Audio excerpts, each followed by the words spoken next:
welcome everyone to the webinar. Welcome Stafford as well. Sounds like you've had a busy day today, so delighted you could join us for this webinar. Last in the winter series, talking about how sport and elite sport or any sport really can help with well-being, but also for you as a farmer's son and potentially a farmer of the past and a farmer of the future. It's great to have you joining Farmstrong here tonight, and I know you've got a lot on your plate at the moment. It's an interesting time to be talking to a rugby player, especially one with Six Nations ahead and things like that. So we'll maybe touch a little bit on that. But Stafford, if you could introduce yourself, it would be great to learn a little bit more about who you are and where you come from. Yeah, thanks very much for having me on. It's great to be here and to be supporting Farmstrong again. I'm Stafford McDowall. I'm currently a professional rugby player. I'm living in Glasgow, playing for the Glasgow Warriors, and currently part of the Scotland men's national team. I come from a farming background, down in the southwest of Scotland, just outside Castle Douglas and Cookbury. I was born and raised on a dairy farm, where I lived for the first kind of 16, 17 years of my life, and then I moved up to Edinburgh for my last 2 years of school, Merkston Castle School, where I was lucky enough to go to boarding school for a couple of years. Before then moving back home when I left school. I deferred from uni for a year to work for a year on the farm with my dad, which was a great experience. And then I was lucky enough to be given a chance to join the Glasgow Warriors Academy in 2018, where I've been since. So it's flown by the last 7 years to the point where I am now. Very good. That is fantastic. And was pro rugby always the sort of dream, do you think? I would say it was always a dream. There was definitely points where I didn't think it was going to be a reality, or I wasn't really sure. But I think growing up, Dad was always massively into rugby. He had me down at Stewart's Rugby Club when I was 6 or 7 years old. He played rugby to a really high level himself. He played for Ayr, was successful there, and played for Glasgow District back in the day before rugby was professional. So I guess rugby's always been in the family since I've been around, and I was really lucky he gave me the opportunity to get in such a good sport. Well, Stafford, you don't know, but I used to play for Stewarty Ones when I worked in Dumfries and Galloway. So there's a common rugby link for Stewarty there. So and it's a great club, but it's a very rural club, isn't it? And do you think that link to the farming community is pretty strong? Yeah, definitely. I think if you went down to the club now, a lot of the when I was there as well, a lot of the people I played with came from a farming background. And I think it's pretty similar now that the club has strong farming roots, and that's why it's such a strong club, is that everyone comes from similar backgrounds and works a similar day, and then coming together to play rugby together. It makes it a great club. It does. At the time I was playing in 2001 or whatever, 2000 was, a lot of the away games were up in Aberdeen, and a lot of the farming community would say at certain times of year that there was no chance they were going. So if I was in the twos, I would get a promotion to the ones because of a 4-hour bus trip. But rugby is a great sport and something I enjoy massively. There's a real buzz around the sort of season and there's coming together. But I think you're right about rural clubs making that sort of link between different parts of the community. So, and do you think that do you think farming's played a part in your agriculture, in your farming, in your transition, to rugby? Some people talk about the physicality of rugby and farming. Is there any benefits or links, do you think? Yeah, I definitely say so. I think from a young age, just being outdoors and being active, I guess working with animals, lifting stuff up, putting stuff down, it all sounds pretty simple, but I guess it all gives you a pretty strong base for athletic performance. A lot of the movements we do in the gym now, it sounds ridiculous, you can probably emulate on the farm pretty easily, whether that's sheeting a silage pit or feeding calves. They can all kind of be copied now in what they call these high performance gym movements. So it definitely has a link across, and I think just being outdoors from a young age, being out on the farm, being out and around with your friends as well in a rural community, it definitely all adds to the ability of sports people. You see it quite a lot, especially in rugby. Quite a lot of pro rugby players do have a background in farming, in Scotland as well, and in countries like Ireland, England and Wales. Yeah, there's some fairly famous members of elites rugby squads that are from farming communities, and I think there is a link. But I suppose What do team sports like rugby bring back to the farming business? You talked about being back at home post school. You know, did your rugby experience from school help back home? Yeah, I'd say so. I think to flip that, I think it's more kind of what a sport like rugby can do for the farming community, especially having known being on the farm. You kind of know it can be a bit lonely, long days out on the farm, especially during the dark days of winter. And it's something I really enjoyed when I worked on the farm. I played for Ayr at the time. And I used to really look forward to the end of a working day to be able to go up to Ayr to training and interact with groups of your mates and stuff like that as well. So obviously we talked about the benefits of farming for rugby, but also the way that kind of rugby could benefit the farming community as well as it, like we talked about the stewardship, it can really bring a community together and really help people to kind of build friendships and build bonds and kind of get off the farm a little bit and distract themselves. Yeah, no, I think that's right. Now, in the Wellbeing series, we're talking about the farming community finding things that work for them, you know, locking it in. It was Mark Gascoigne's one of his phrases. Sam Whitelock talked about that as well. So what are the sort of things that you use to benefit yourself rather than rugby or farming to make sure that you're in a good place throughout the year? Yeah, I think a lot of people who don't do sport for a living, the answer to this is to get out and exercise. Is to get out and in the fresh air, even going to the gym in the morning. It's a little bit different when you play pro sport because that's what you do every day, and you're usually pretty sore after it as well. Couple of things I like to do, like I said, I like to get out with the dog. A couple of us at Glasgow I've got dogs, and on a day off or sometimes after training, we'll try and get up to the park with the dogs, and it's nice just to get out again in the fresh air with no pressure. There's no coach shouting at you. There's no drills to be done or anything like that. And also just eating a good diet is something I really try to focus on. I'm lucky my fiance Lauren, she's just got her master's in nutrition, so she runs quite a tight ship here in the flat with knowing I'm a sportsman as well. So they're two really easy things that I think one they aren't that hard to do, getting outside after work or before work and taking some fresh air and also eating a balanced and healthy diet. Very good. And what's your go-to meal then? There must be a staple in your house that you can cook for her and she can cook for you. Yeah, so the night before a game, Lauren will always cook a carbonara, just because it's nice and easy. You get your carbs, you get a bit of protein as well. And when we go on away trips with both Glasgow and Scotland, it's always the pre-match meal the night before. So whether we're playing home and away, it's always the same, which is nice. A good bit of consistency the night before a game as well. Like try and keep things the same as much as possible. I wouldn't say it's superstition. I could go without it, but if it's there, I'll definitely take it if it's on offer. Very good. Do you have any superstitions? Have you got a pair of lucky boots or lucky socks or? I used to have some superstitions. Like I used to have a pair of lucky boxers that I'd wear for a game. Then I lost them one time, so the next week I had to go without them, and then I found that everything was the same. So it kind of made me drop the superstition thing altogether. Like I say, I'll try and have the same food the night before a game, the day of a game. But if it doesn't happen, it's not the end of the world.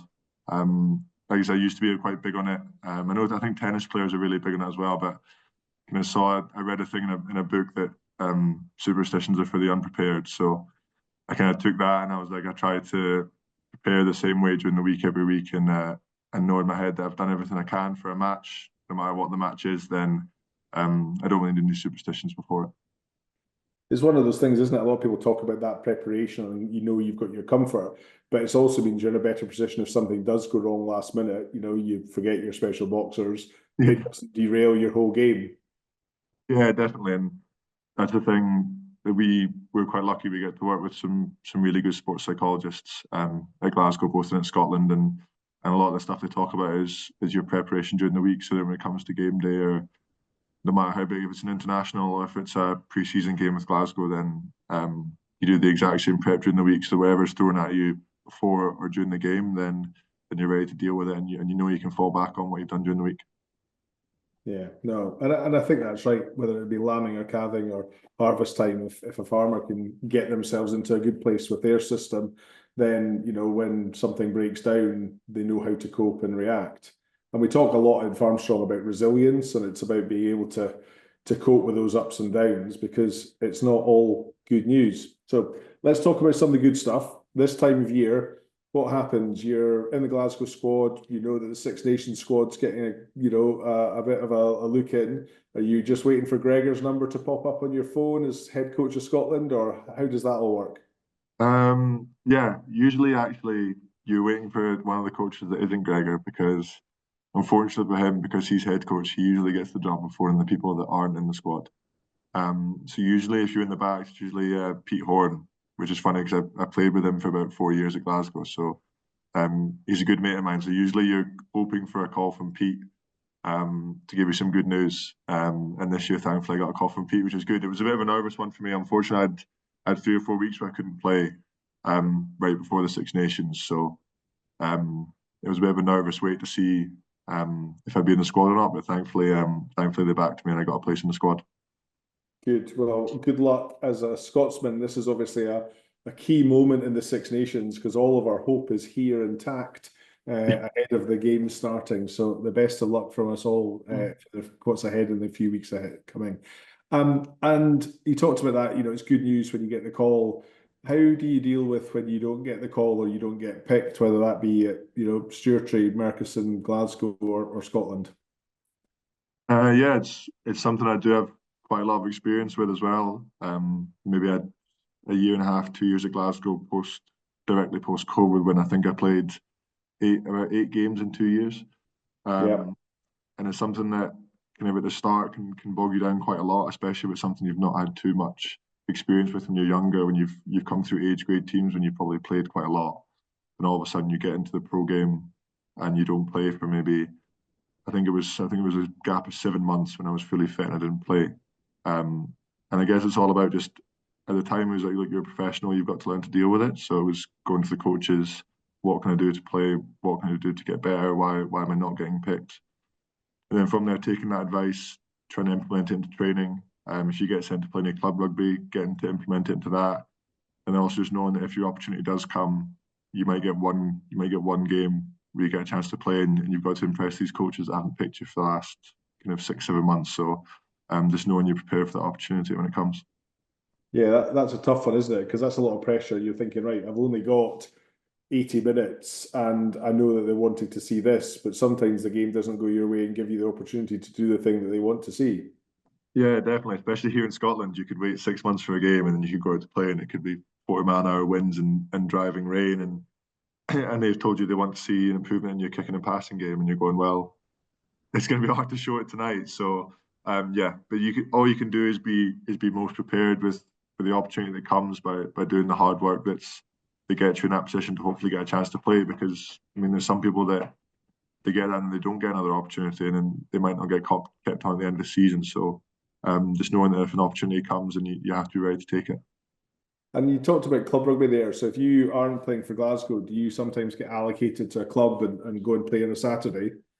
Yeah, yeah. So they do kind of like an NFL draft system. So at the start of the season, every Glasgow Warriors pro will be allocated a club in Scotland. Because I played for Ayr before I was pro, Ayr is technically my home club. Yeah. So I just automatically get allocated to Ayr every year. So yeah, when I'd just finished under 20, so the first 2 years I'd play for Ayr quite a lot. I'd play for Ayr more than Glasgow in those first kind of couple of seasons. And I loved it because I already knew everyone at Ayr. I knew the coach really well. He was at the time there was an ex-Ayr player, and then after that it was who is now the Glasgow Warriors defence coach, Pete Murchie. So I had a really good relationship with him. So I knew that when I went down, you were playing in a decent team who wanted to win, and it's good to be able to go back to the Warriors coaches and show them that you've been playing. Yeah, and I think all sports, match fitness and gym fitness is different from match fitness and match sharpness, so that's good. Now, you've spoken a lot about preparing for rugby and all that sort of stuff, and making sure you're prepared. Is there anything that farmers, do you think, could take from professional sports back to their businesses? Is there things that they could be doing in a similar vein that you think, well, I've learned this from pro sport and pro sports psychologists and some of the best in the business, that I would say to your friends and family that are farming?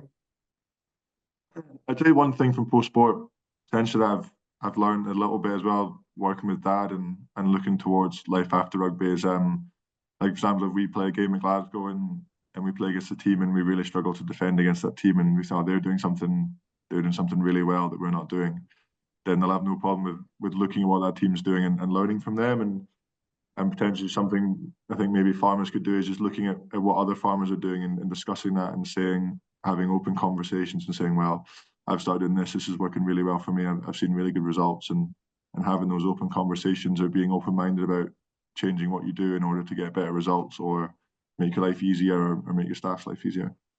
Yeah, no, that's a fair point. It's about that openness to try new stuff, and I think that's interesting, isn't it? Because a lot of people get frustrated by being second to somebody, but actually, if you can say, let's they did this to us, how do we learn from it? That's a good way to turn it around. So if there's a T junction and the farming was turning left and rugby was turning right, at age 18, you sounded like you were pretty keen to turn to rugby. Yeah. Now, if that decision was again there, is it still rugby for as long as you can possibly do it, or are you starting to think about farming? I don't think it'll be as long as I can possibly do it. I think I've obviously had discussions with Dad about turning the other way in that junction as well. So look, I know that obviously rugby is a pretty physical game. You can be bashed up from it, and it can obviously there's more and more studies coming out now about the lasting effects of some of these injuries people are getting. And with rugby, it's that type of sport where you're only one injury away from it being over. And I know that sounds cliche to say, but it is the truth, and I have seen it happen to players. So I think it's the type of game that I love it, and I want to keep playing it, especially at the moment when things are going well and you get the chances to be part of Six Nations squads and go on summer tours. But I also know in my head that I kind of want to walk away from the game and in a good physical position and know that kind of I didn't try and drag it out as long as I could, and my body will pay for it later on in life. So it's definitely something I want to find the right balance in as well. The sweet spot. As they say, very few sportsmen and women get to choose their exit point. So if you can do that. What you touched on there about winning games but also losing games. What, I think it was Federer that said that, no matter how long he was at number 1 or 2 in the world, he still lost more of his actual games of tennis than you ever win. Yeah. And it's the same in golf. You have to get used to it. So, if you're so competitive, how do you get into the mindset of accepting defeat? It's tough because our coach at Glasgow doesn't really accept defeat very easily. I think it was last season we went on a run where I think we won 11 games in a row. And then every Monday we'd come in and he tells you don't need to lose to learn. So he was just adamant that we would keep winning. But obviously it's such a competitive sport and all the teams are so good that at some point you're going to lose. And I think it's just what I touched on earlier, is you've got to be willing to adapt and willing to learn and willing to overcome the amount of times in a season we'll change tactics or change the way we do something in the gym or change the way we structure our week because we're finding that that's working better, or look, we were performing really well when we did one thing, let's go back to doing that. So I think part of it is being adaptable to what goes on around you, but also just on the day, kind of, well, a team might just play really well. It's like, I think I heard one of the England players talk about a couple of years ago that we're talking about like 1 or 2% off. Yeah. And then the teams are so closely balanced. If you're 1 or 2% off, you can get blown away by a top quality team. So I guess it's just learning from those mistakes as well. Good. So you've talked about having a good season, 11 wins in a row. Any rugby highlights that you want to share with us? I think in the autumn, getting to captain Scotland at Murrayfield is definitely, that'll be my rugby highlight. I think, hopefully, probably for the rest of my life. It's something a couple of years ago when I was potentially stopping rugby that I never thought I'd get the chance to play for Scotland, never mind captain Scotland at Murrayfield. So I think that obviously the game was really special, but being able to run out and have all your family and stuff there and your partner as well, it was just, it's such a surreal day. And I think even now I've probably not fully thought back and kind of looked back at the experience, but I'm hoping that, I guess, maybe one of these things when I retire and I've hopefully got the jersey framed on the wall, that'll be something I'll be able to look back and smile at. Yeah, no, I think during the podcast you actually said that you were keen to run out at Murrayfield, so that ticked off that one, and I think, yeah, it's that memory, isn't it? I saw some photos of you and your dad with the trophy, and it's great to see a bit of silverware and to have your paws on it. So well done for that. Six Nations ahead. Obviously Scotland have got work to do. You guys are excited about it. What does that do for the nerves and the transition from camp from Glasgow to over to Oriam or wherever Scotland are based? Is that a change of mindset, or do you just bring all your tools from the Glasgow game? No, there definitely is a change in mindset. There's definitely a bit of a change in intensity as well. I think when you go into international camp, you're obviously everyone knows what the pressure of a test match is, knows how big the Six Nations is. I think it's definitely the biggest outside the World Cup, the biggest rugby tournament there is in the world at the moment. So I think everyone knows that's at the back of everyone's mind, and they know there's only 5 games to get it right. So if you start slow, then you can't really catch up nowadays. It's slipped away from you. So I think everyone gets that, and you can see that in training when everyone comes in as well. Everyone wants to play for Scotland, to play at Murrayfield, and to play in these big games. So there's definitely a raise in intensity. Yeah, we're going to see you on Netflix. Are they filming behind the scenes of this webinar for full contact or not? The camera's actually just out there. The I don't think they're actually doing it this year. Okay. The one from so they do it a year in advance. So the one from last year, Six Nations, is just coming out now. But I haven't seen any Netflix cameras around. Whether they're only maybe starting next week or not, I'm not sure. But there hasn't been any this week. Great. Well, it's exciting times, and we wish you all the best. So, how would you describe your relationship with farming? Is it a love? Is it a passion? Is it a sort of itch you've got to scratch, or what is it? I'd say I'm hoping it's going to be. It's relatively undiscovered at the moment. As I say, like I've been pretty open about what my experience has been with farming so far, and how different my route to farming might be to some other people's. I say I grew up on the farm, and I loved growing up on the farm. It was amazing. And then I spent that year there. I had a place to study agriculture at Newcastle, and I deferred it to go home for a year and trying to give rugby a crack while playing for Ayr. So obviously I learned a lot in that year, and I really enjoyed it, and that kind of lit the flame for me. But then I went down this other path where I got the chance to do the job that I dreamed of, and what a lot of people dreamed of, and so I'm really thankful to my dad. He gave me the opportunity to take that dream on, and I never really thought. I don't think either of us maybe thought at that time that it would lead to where it's lead now, but it has, and I kind of got the opportunity to fulfill that dream for so many years. So the love and stuff of farming, it's something that's probably a little bit further down the road, but it's something that's definitely growing me all the time now that I've made the decision to come home and farm once I finish playing rugby. Yeah, and I suppose the interesting thing is you'll be able to watch other people retiring from the sport, going and doing different careers, and learn from them as well. Yeah, definitely. Looks like when I first joined at Glasgow, Alex Dunbar was there, and he's gone into a career in farming now with his wife Lois. So there's people who have transitioned into a similar job after doing a similar job to me, and there's like I say a lot of people in the rugby world kind of go into more of the corporate world when they retire. Yeah. But now I see people are definitely expanding into different roles. So there'll only be more people to learn from, and more people to question about this type of thing. Great. One of the questions just come in from James. How will your work around mindset and resilience help you on the farm, do you think? Yeah, I think it'll be massive. I know from speaking to Dad and from being on the farm myself that not every day is sunshine, and there is tough days. And sometimes when you speak to Dad on the phone, he's talking you through kind of some of these challenges that you go through. And I think definitely having that pro sport work around mindset and resilience, it's something that we go through every day, whether you're getting an injury, whether you're not being selected that week, even something like one of your mates has been injured and he can't play for 2 or 3 months, and you've got to try and help him as well. So I'm hoping that's going to be one of the things I can really transfer across into farming, and something that really helped me in my farming career. And a lot of people in sports talk about that sort of physio room when you are in the long-term injured camp, through the glass door, there's the Yeah. full team doing the run through for Saturday, and there's you guys doing your rehab on a bike or whatever it may be. How do you get that mindset? Because I think in farming, quite often there'll be people who are struggling, but they don't necessarily see where they are in the struggle.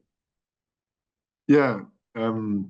The physio room at Glasgow is almost a little bit cursed. Like, you don't want to go in there. You want to be in there as little as possible, because they say the more time you spend in there, the more time you end up spending in there with injuries. So I try to stay out of there as much as possible. But injuries are part of the game. I think the longer I've been a pro, the more I've had to accept that injuries are part of the game, and you see them happen to people at the worst times, when you least expect them as well. So yeah, the RTP boys, they have it really tough, especially kind of, there's been a couple of boys at Glasgow who've had some pretty bad knee injuries in the last year. So I think one of them's not played for 14 months, and he lives and breathes rugby. That's all he wants to do, is be out on the training pitch and play. So it's kind of coming into training, and you might be having a really good day, and you walk by the physio room, and they're really struggling, and it's kind of being able to pick them up and make sure they're all right as well. So do you think you've got a bit more empathy around that now than you did have? Yeah, definitely. I've touched wood. I've been really lucky about with injuries. I've had a couple shoulder knocks and a knee knock. I actually had a bit of a knock when I think the fourth last game of last season. I sliced my hand open out in South Africa, and it ended up getting infected on the way home on the plane. So I spent 3 days in the hospital. I'm having an operation on my hand and making sure the infection didn't come back, and that ruled me out the rest of the season. And the team went all the way to the final and won the championship. So I'd played quite a lot in that season and was feeling really good. And then all of a sudden I couldn't play for the rest of the season, and I was so happy that we went on and won the league. And it's, even though I didn't play, it's probably my second best rugby memory behind captaining Scotland, very close behind captain Scotland. So I didn't even play in the game. It was one of the best moments, but also one of the toughest moments, because you might have been out there doing it with them and being on the pitch, and you didn't get the opportunity. So once you've had an experience like that, you can definitely empathise more with people who are going through it. Yeah. There's a few people asking a little bit about the farm. So what are you thinking of going home to? You know, we know it's down in the southwest. Yeah, so it's a dairy unit. We're milking about 1,100 cows at the moment. So it's something that's grown a lot over the last, I guess, 10 to 15 years. When I was growing up, it was a much smaller dairy unit on a different part of the farm. And then Dad took the decision to build a new unit up at Shaw Hill, kind of closer to our house. And then it's just kind of grown. It started off at about 300, and then it's grown to the point where it's at 1,100. So yeah, Dad's done amazingly with it to be able to get it to where the point and where he's at, and then to be able to, I'm so lucky to be able to take the business on, hopefully in a few years, in such a strong position when he's done an amazing job. And did that put pressure on you to go back and farm? You know, I've made this big investment and I've grown the business. If you'd gone from 300 cows to 150, you could have said, "Oh, that's not for me." Or do you not feel any pressure? No, yeah, Dad's been amazing with it. He's kind of said that maybe potentially when he was growing up, that his dad wasn't that keen on rugby when he was playing to a reasonably high level. Well, if it had been professional, it would have been the equivalent of professional at the time.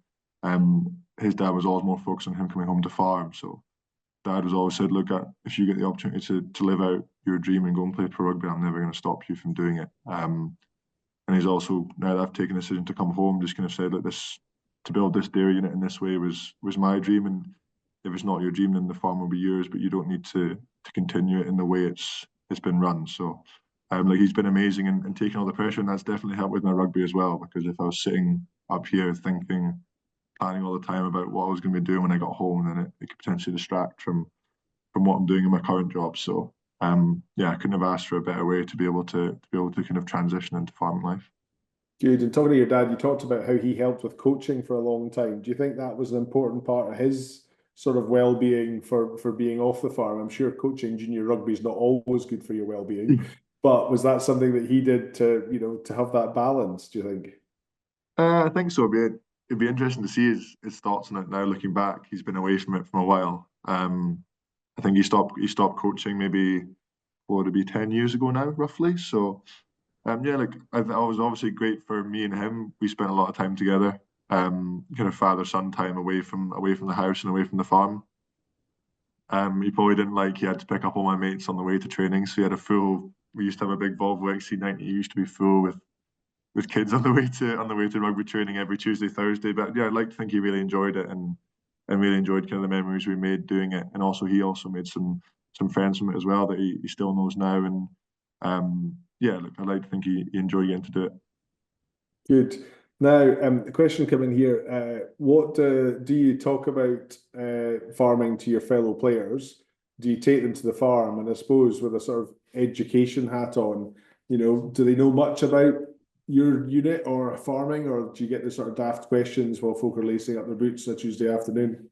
Yeah, there is a few daft ones, yeah, but most of the boys now are just kind of are curious when stuff pops up about like the thing about the Bovar trials recently and the thing about inheritance tax when I come into training. Boys will be constantly asking me, "Oh, what's going on? How does this affect you? Does this do this?" When I first joined the academy, a lot of the older players who were having kids would ask me if I could bring raw milk up from the farm. That was the one I used to get a lot.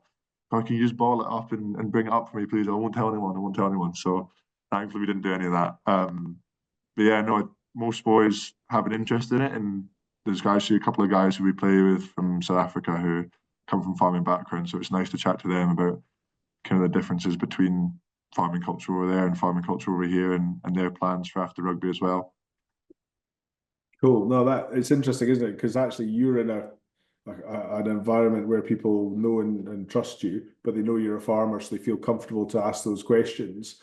And I think, many farmers don't have that non-farmer interaction. So no, it's good. Um, what about what about food? You say your partner's a nutritionist. Do you think knowing where your food comes from has helped you be a better athlete and professional sports person? Yeah, definitely. It's something I've actually put a lot more focus on the last couple of years. I think as I've probably become a bit more professional in looking after my body, I think when I was 21, 22, and I'm about to turn 27 at the end of February, and I'd always hear 27, 28-year-olds at that time going, "Oh, I'm so sore in the morning." Like, you don't know how lucky you have it at 21, 22. You can just get up in the morning and go straight to training. And I was like, "Oh, 26, 27 is not that old. I'll be fine." But now I've got to that age, I'm thinking I actually really need to take care of my body because it was an extremely stressful job on your body what we put it through. So I've put a lot more focus and stuff onto the stuff I put into my body. And thankfully Lauren's quite helpful with that. So trying to stick to whole foods as much as possible and make sure we're trying to buy good quality stuff. I thought it was interesting your comment about raw milk. I know an Edinburgh player who used to put a lot of pressure on a local dairy farm and turned up on a few occasions with a sort of bucket and was just wanting to drop it in the bulk tank. So it's interesting that that's the sort of things that people are thinking about. So there's been some high profile English players have talked about recovery from injury. I think it was Marla with a broken foot or ankle, and he credited his fast return to sport back to milk, I think, didn't he? Yeah, I think so. There's been a few of the boys who live in Scotstoun, which is next to the stadium. They get their milk delivered kind of in the old glass bottle, and they absolutely love it and they rave on it. So George Horn's one of them. He reckons he has 3 pints of milk a day when his training days to help him recover. So he's a big advocate for it. But I think obviously there was a period going through COVID when quite a lot of people were diverting away from real whole milk and going to kind of coconut milk or oat milk. But I've definitely seen a change in the last year with boys going back to whole milk and stuff like that because it's something we consume a lot of at training and in coffees and protein shakes and stuff. So it's nice to see boys transitioning back to whole milk. Yeah, we had a member of the family who started to get eczema and they thought it might be milk or egg linked and tried various different milks. And some of these fake milks are really high in sugar and Yeah. caused all sorts of other problems. So, it's like anything, find out what works for you. And as you say, whole foods are probably the way forward. Um, any other sports? Do you do any other sports through childhood or school or anything else you play at the moment? Yeah, so I played a lot of tennis growing up. I was part of the kind of Kubre tennis club, and we played a lot out in the farm as well. So that was really good. It was something I really enjoyed playing. It was another social aspect, something that I enjoyed doing after school. I was also big into football. I played a lot of football at school, and played for kind of my local team as well. And I guess maybe at one point I think I stopped playing rugby for a little bit and started playing football a lot often. I think maybe when I was 13 or 14. And again, it was something that Dad was never really too fussed about.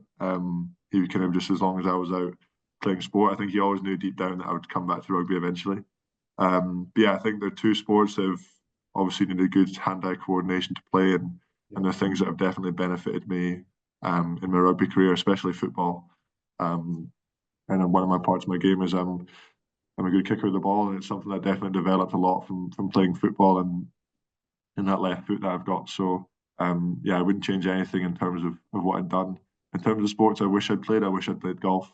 Um, I always remember thinking about now, at Kakubri Golf Club, Dad offered me golf lessons and I turned them down I could go back, I'd definitely take them now, because it's something that a lot of the boys in the season, especially when we get to the later end of the season, will go and play golf on days off. And kind of post season going away to play golf, and it's something that I've not got into since I've been a pro either. So maybe I'll need to change that, but it's one I wish I had got into. Yeah, it's an interesting one. So, one of the pieces that we've talked about is continuing to learn. Keep learning. And I started golfing in my 40s, and I am terrified that my 9-year-old's going to be able to beat me in the next couple of years. But I've really enjoyed learning something new later, because I was reasonably good at rugby, but I'd done that since I was little. So yeah, I would say it's never too late, and certainly not in your 20s. It's too late. Yeah, It's it's hard. A lot of the boys at training are really good golfers, or will have low handicaps, probably 10 and under. So it's daunting picking up, knowing that the people you're most likely to play with are really good. So you don't want to be holding them up on their day off when you're 3 holes behind in a wood somewhere. So yeah, maybe it's something I need to revisit. We'll have a Farmstrong golf day and you can come along.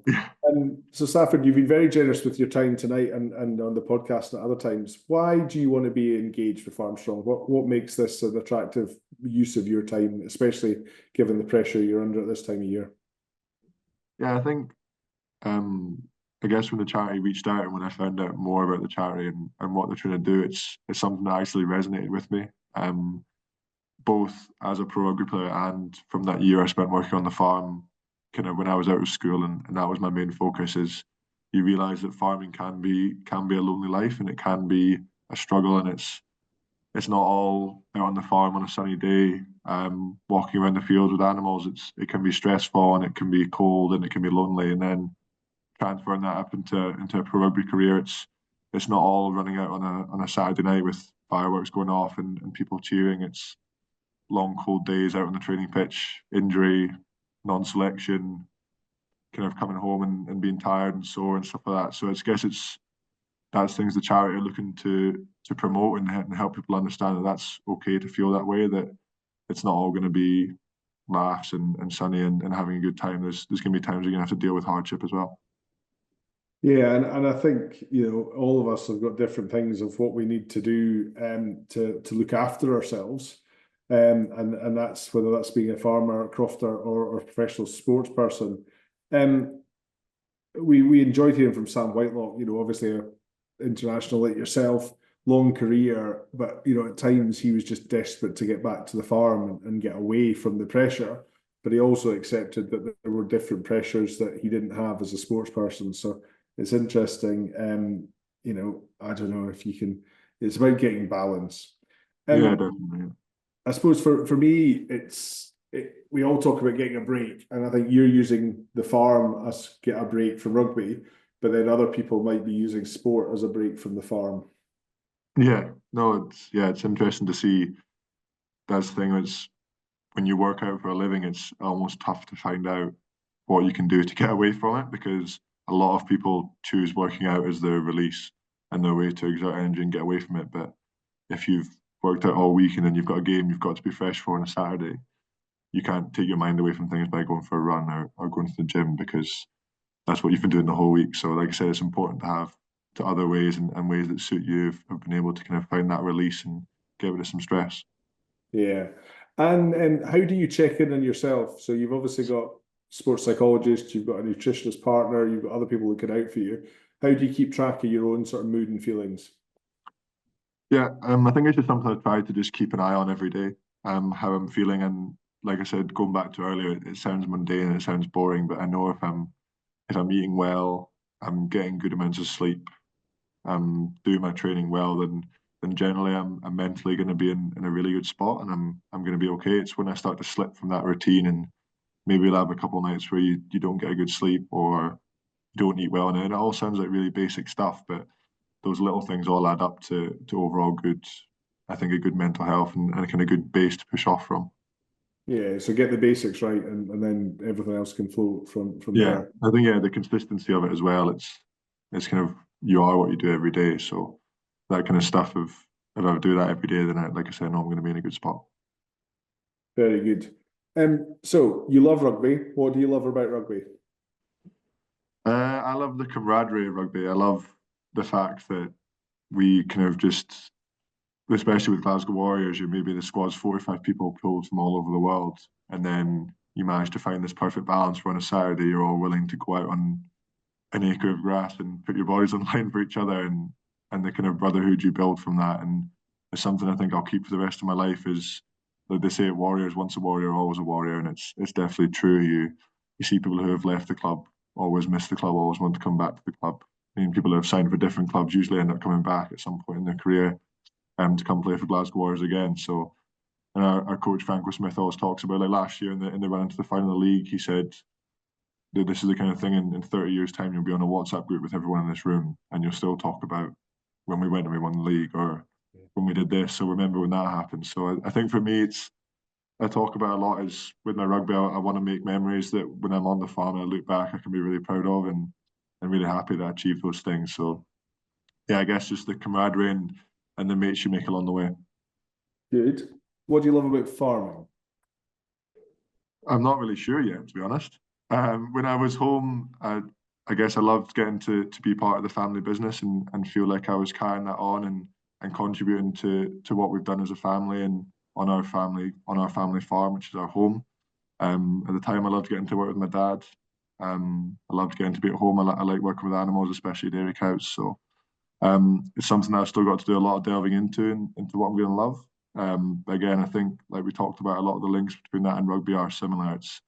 It's the hard work, it's the long days, it's the feeling of accomplishment when you achieve something, when you know you've worked hard for it. So those are all things that I'm hoping are going to carry over from rugby into the farming world and kind of really benefit me and give me that kind of same sense of achievement that I get now. I think that's one of the things that a lot of people in the farming community forget is that they can see the fruit of their labours, and Yeah. that's the sport. You get out what you put in. So, we've got 10 minutes to go or so. So, folks, please do put questions forward. There's some good numbers coming through, but now's the time to ask Stafford. You don't get many chances like this to pop questions at people like that. So please do pop them in the chat, and we'll try and pick up as many as we can. For me, I'm a frustrated farmer. I didn't get to be a farmer. I'm probably not a frustrated rugby player. I got to the level that I was good enough to get to. What would you do other than that? What are the next big challenges for you? So you go home in 10 years' time, you're successful in the business. It's where it wants to be. Have you got any other sort of ambitions other than to get sub-10 golf handicap? Now we heard that here first. Yeah, like I've not really thought a lot about kind of the last couple of years since I decided I was going to go home. A lot of stuff outside of rugby has been kind of thinking about, I guess, what I want that life to look like.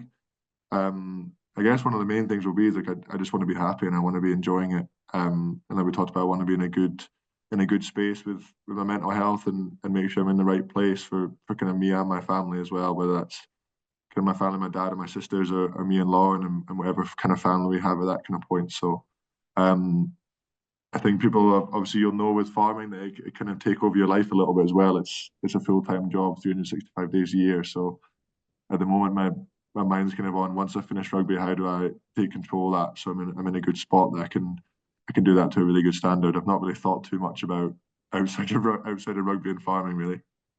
And have you been doing any studying, or are you full on just playing at the moment? Yeah, so I'm studying. I'm doing a degree in business management at the University of Strathclyde. At the moment, so I'm halfway through my second year. I guess it's not really got a direct link to farming. But I'm hoping that the degree will give me a good idea of how to run a business and how a business runs and the different aspects of it. So when I do hit the farm, then I've got an idea of how to run that side of it, and the farming stuff I can pick up into a bit more detail. Yeah, no, I would disagree with you there. As a former bank manager lending to farmers, business degrees have a lot to do with farming, and it's really important that for all businesses to understand how it works. So, best of luck with that, and hope that continues to go well. Yeah, thank you. That's something that they really push us to do at Warriors is to have something to focus on outside of rugby. So we have a guy called Stu Dow who deals with that stuff. He tries to get us all into something focused when we finish playing because, like you say, it can finish whenever. So, once I got into that, it kind of calmed me down a little bit. That I was on the right track in terms of putting the first steps in for going home. Good. Well, best of luck with that. What lessons can farmers learn from professional sports people? That's a great question. Yeah, I think there's loads. I think resilience is the biggest one. Like we talked about, it's a lot of people will look at professional rugby playing, oh, you get to go and run about for a living and you get to play in front of 10,000 people at the weekend and win games and go abroad and travel. But a lot of rugby is, especially like we said here in Scotland, is cold, wet days down at Scotstoun, out on the pitch when you're sore and you maybe got a knock and it's sore to train and stuff like that. So that's a lot of that can transfer over to farming in terms of there might just be a day when you think everything's going wrong and nothing can go right, but it's that resilience of just learning that it will pass and there will be those good days again. I guess in terms of communication, if you're a farmer and you've got staff, it's that way of communicating with people in the right way and not everyone's the same. It's something I've learned with rugby, especially kind of getting older and being in the leadership group at Glasgow. It's not every person responds to the same type of communication. You've got to learn to speak to people in different ways to get the best out of them. Yeah, no, I think that's right. It was interesting. My 9-year-old said he didn't need to do his homework tonight because he didn't need to be able to explain diagrams. And I said to him, do you think a professional sportsman, when he gets a diagram from Gregor Townsend, says, oh, I don't need to learn that? What do you think? Does he think he gets dropped or do you think he gets to play the game? That he probably gets dropped. So I think, it comes both ways. Um, Six Nations coming ahead, as a rugby fan, it's a time of year where I love, a lot of people saying winter and the dark nights, but actually for me, turn of the year means Six Nations. That means people come together and they get a lot of excitement. But for a rugby player, it just means it's the business end of the season, I guess. Yeah, definitely. Like we touched on earlier, outside of the World Cup, which only comes every 4 years, it's the biggest rugby tournament in the world. And I think especially for Scotland now and in recent years have become really competitive in the competition. So it's even more reason to be excited for it. And like you say, when you look past that, then the run into the end of the season is so quick post Six Nations that it basically just comes in a blur. After that, you're into European Champions Cup playoffs, you're into URC playoffs, and all of a sudden you're into the run into the finals. So I guess once the Six Nations starts for all the players, it's the start of the business end of the season, and it's the point where you really want to start winning stuff. Yeah.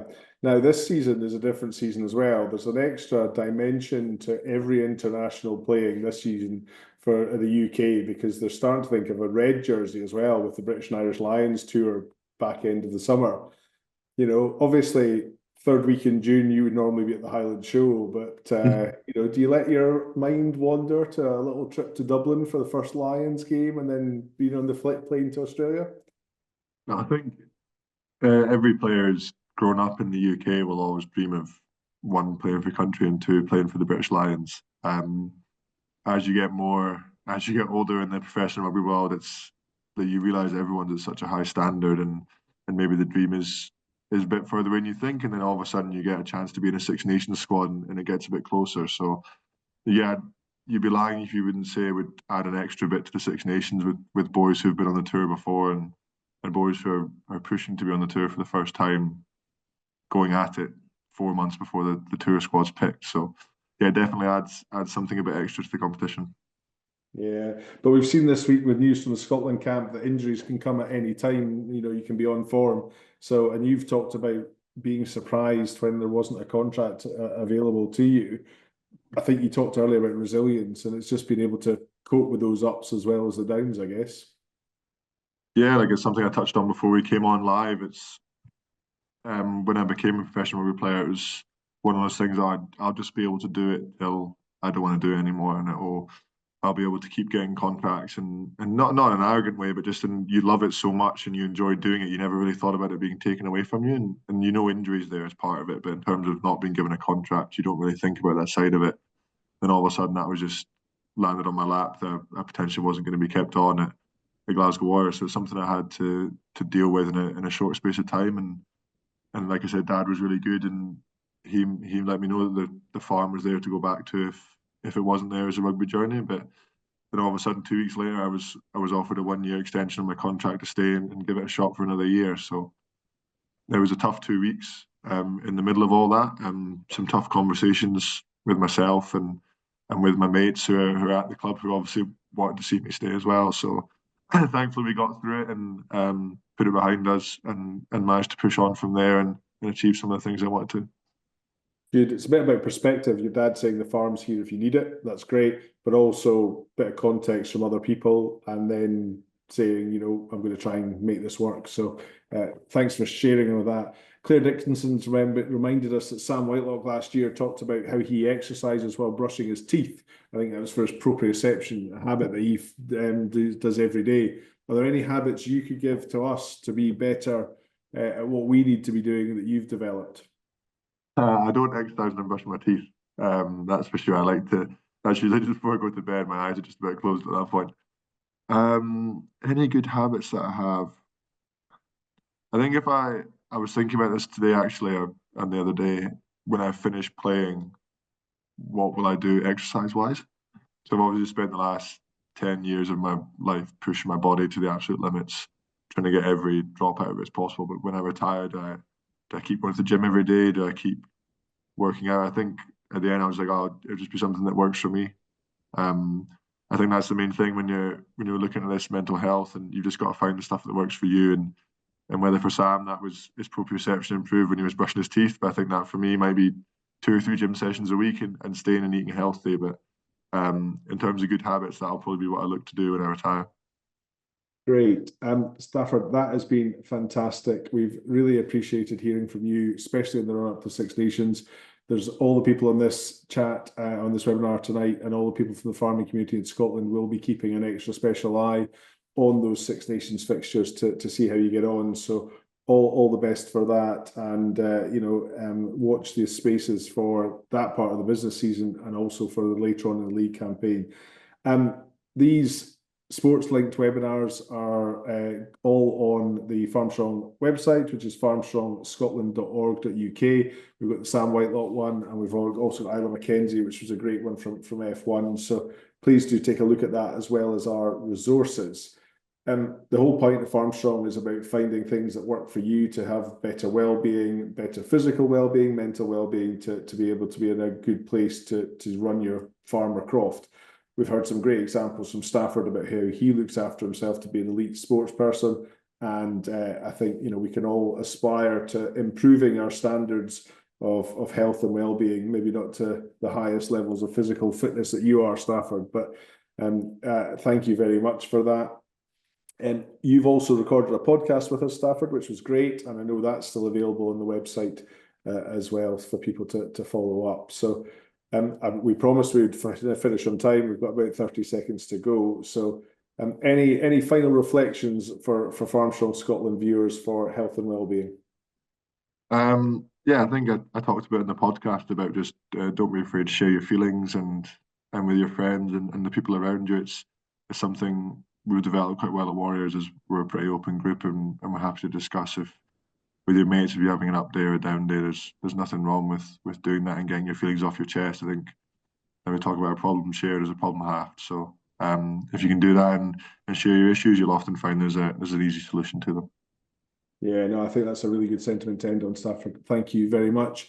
If you're watching here tonight and you want us to be involved in an event or to engage more with Farmstrong, please do say hello and let us know what you can do to help. There's also local groups popping up all over Scotland where peer-to-peer support from farmers and crofters to each other are starting to develop. There's opportunities to fundraise. There's an abseil in May if you want to abseil down the Port of Leith building in Edinburgh. If you're really keen on that, you can stop me from having to do it. And there's other ways to get involved as well. I think there might be a rugby game following later on in the year as well. So Stafford, McDowall, all the best to Six Nations, and thank you very much for joining us. Thanks to everyone else for joining us on this evening, and be sure to share the word that Farmstrong is here in Scotland.